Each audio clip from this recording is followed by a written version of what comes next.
Good morning, everyone. I'm Politico co-author Ryan Lizza.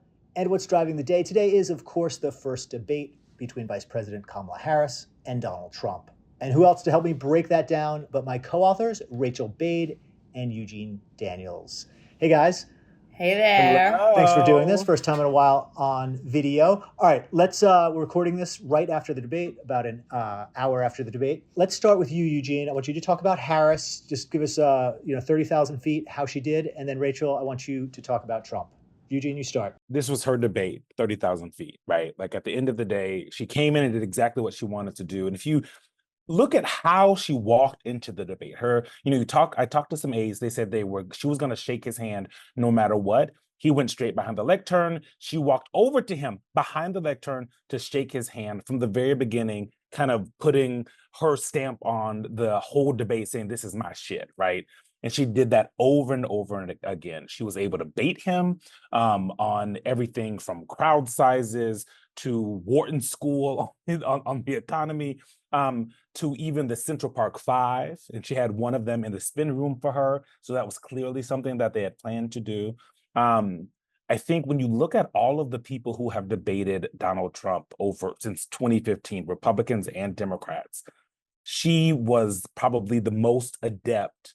She's had a lot of time to study him, but the most adept at figuring out how to piss him off and get him off his game. I think Harris getting him off his game is going to be kind of like the story of this debate.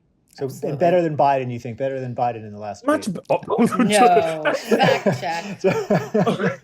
Girl, you were genuinely surprised by that question, Rachel. All right, let's talk about Trump for a second. Yeah, I mean, I got to say, I totally agree with Eugene. Harris, she rocked it, and Donald Trump, he really bombed. I mean, just as Harris set out with a plan to bait Donald Trump, and she succeeded, Trump set out with a plan, or at least a plan that his advisors hoped that he would stick to, focus on policy, hit her as a flip-flopper, and what she supported in 2019 and what she's supporting now. He barely did any of that because she was so successful at baiting him. I mean, look, the whole fact that he was up on the stage talking about a conspiracy theory, as you just mentioned, Haitian migrants stealing people's pets and eating them. I mean, what? I mean, he once again claimed he won the 2020 election. That is something that Republicans do not want him to talk about. He had this sort of hyperbolic language where he talked about, World War III starting if Harris is elected, that she was going to basically ensure that Israel doesn't exist in 2 years and that she hates the Arab American community and is going to blow up the Middle East. Like, how do these sort of grandiose, outlandish claims help him at all? One moderate Republican I was texting with in a frontline district very much called it a missed opportunity. But I will tell you, I am roundly hearing from Republicans a lot of frustration with the ABC News debate monitors. They feel that, they didn't press Kamala Harris enough on her flip-flopping. And I mean, let's be clear here. I mean, I know I went into the debate wanting to hear more about her change in mind on a lot of these issues, whether it's, on healthcare and going from wanting to end private insurance and to not wanting to do that. There was this great CNN K-file story about her telling the ACLU in 2019 that she would give undocumented migrants taxpayer money for transition surgeries. I mean, this is stuff swing voters want to hear about, and we didn't hear about that. They didn't press her on that. What it seems like what both of you were saying, and the way that I've been thinking about this is she controlled the debates in a way that he didn't. I could only think of a few moments where he really had her back on her heels. I thought, the abortion exchange, which we probably want to talk about. I think there were a couple of moments in that where he pressed her and she was on defense. A couple of moments in the did you flip flop on all of these issues where she had to defend herself. But for the most part, she sort of, Eugene, you brought up sort of prosecuting him, and that's sort of this cliche that she wants that to be her main message. And I think you really saw it in real time, right? Keeping him on defense, prosecuting him. And Rachel, to your point about the moderators, maybe she sort of had an assist from the moderators because he got some very tough questions just given his, I think part of it is given his record is a lot more controversial than hers. Let's be honest. So, but let's start with that in terms of the keeping him on defense, and the baiting, because so much of it was baiting and him taking the bait. I'd love for you guys to just break down sort of the best, her throwing that chum in the water and him coming up and grabbing it and getting caught. The absolute best one was the first one It was when the she first one. talked It's about brilliant. crowd Brilliant. sizes. Yeah. Because one, it's for someone who's like me who's been covering Harris for a long time, that's not something she talks about, right? So that is very clearly something they talked about in debate prep that is gonna, they all know Not is part of gonna the piss stump them off. speech. No, surprisingly, Yeah. not part of her stump speech, not part of Tim Walz's stump speech. So that is exactly what, like, it became clear right then and there that what they had been whispering in our ear about watch her try to bait him, that she was going to do that. And I think that it worked like a damn charm. Like, if you want to piss Donald Trump off, you talk about his crowd sizes. You could see it in the way that in press conferences that he's had over the last couple of months, when reporters ask about the crowd sizes, her crowd sizes, he gets pissed off, right? So he was unable to talk about anything else, right? If you're his Yeah. team, if you're a Republican, you probably want him to say, she wants to talk about crowd sizes. I want to talk about the size of the crowd at the border. You know what I mean? Like there's so many. Good line. Girl, I've been doing it for a little Yeah. while. Well, But so like I think like there were missed opportunities even when she was baiting him to like stay focused. You could see little glimmers of an argument popping in and out of him being pissed off. yeah, I was just going to say exactly the missed opportunity thing and getting him away from the point he was trying to make. The first time she baited him, the question was about immigration, and it was Yep. it was toward Harris, about what she's going to do about the border situation, and she starts talking about crowd sizes instead of hitting her on immigration, which was like a perfect opportunity for him to respond. He goes off into saying that she's the one bussing my people in and paying them to show up at her rallies, which, by the way, there's no evidence that she's doing this. But the other time that she successfully baited him, it was a question about her flip-flopping. The moderators did ask her about all these Right. times that she had flip-flopped, sort of listing them. And she gave this answer about how her values haven't changed and talked about, being for everyday Americans. And Donald Trump, he was born with a silver spoon in his mouth. We've got all this money from dad, and then filed for bankruptcy multiple times, which again, something that deeply offends Donald Trump. And instead of going back to the flip-flopping, he started talking about his own, business ventures and saying, I'm a very successful businessman. How dare you? His dad gave him a fraction of that money. All right, just as sort of a follow-up, sort of the same question. Before the debate, a lot of the pre-debate analysis was, all right, it's good. It's going to be good for Donald Trump if there are a lot of questions about immigration and he needs to sort of control himself. With Kamala Harris, she needs to, talk about the future. One other thing, Trump needed to talk about tying her to Biden. Just in terms of the checklist of things that we thought would be, if all of these were hit by each candidate, it would be a good night for them. How did they do on the pre-debate checklist? He barely tied her to Biden. I mean, that final He said Biden hated her. Right. And there were times when he tried to go back on that, right? That is such a good point. I had not thought about that. He said Biden hates her. Like that is the exact opposite of what Republicans have been wanting to do. The best thing that they have going for them is that it's unclear how voters actually feel about Biden, right? Like they feel good about his policies and they hated that he was running. And so now his approval ratings all over the place.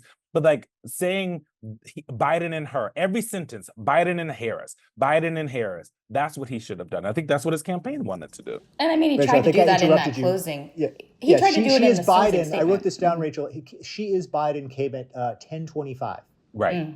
Yeah, and in the closing statement there. Right. I mean, clearly not great. And one thing that really stuck out to me was their whole demeanors and how you could tell that he knew he was losing. I mean, you mentioned Eugene from that first moment when she came on stage and forced him to shake her hand.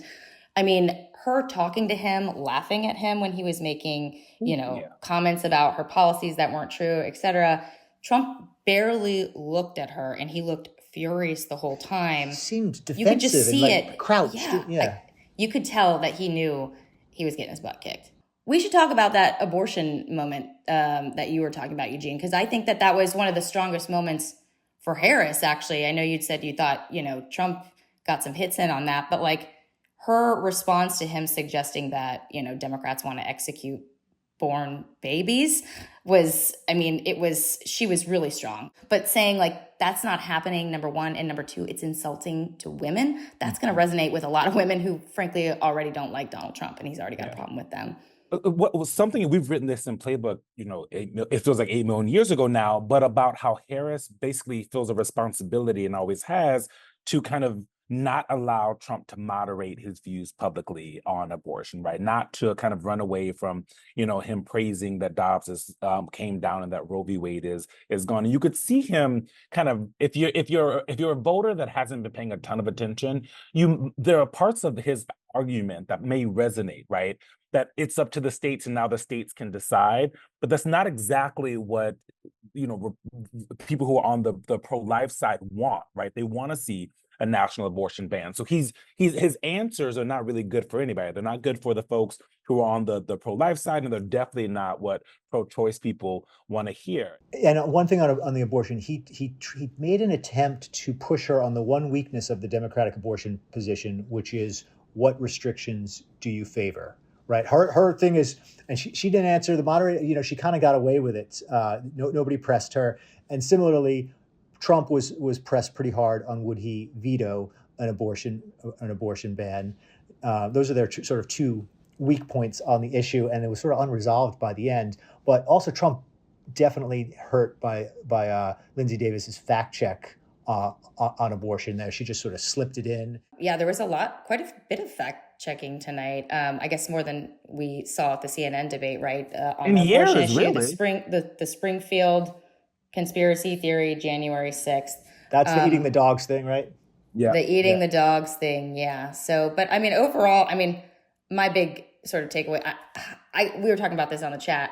I thought it was going to be a super boring debate. It was like extremely interesting and illuminating. Yeah. Donald Trump and reverting back substantive. There was a lot of policy. It was, it was lots of policy, actually, from very substantive, not just, some of these debates are just name calling. It really wasn't. Right. There was a little bit of name calling. She called him weak. He called her incompetent. I thought I don't want to spend a ton of time on this because our producers are going to kill us, but the foreign policy They're section, already like, but the foreign policy section I thought was really interesting. One, Harris tying him to these dictators is something that she always does kind of in a stump speech. But what I thought was really fascinating, and maybe nobody cares and maybe it doesn't mean anything, but when she was talking about the weapons that we sent to Ukraine, she was very specific.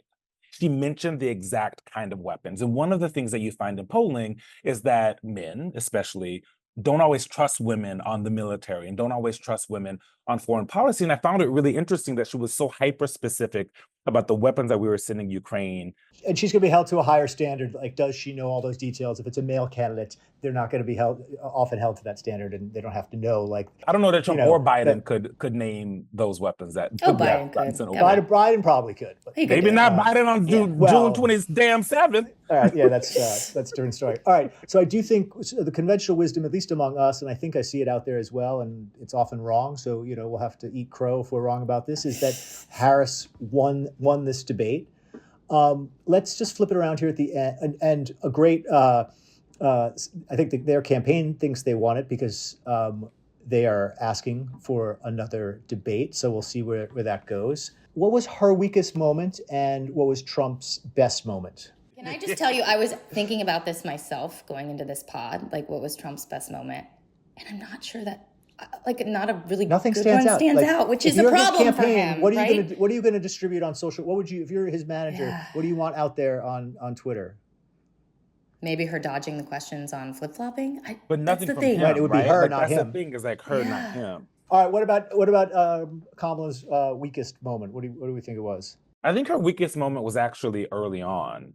That first question was kind of she was nervous. That first economy question.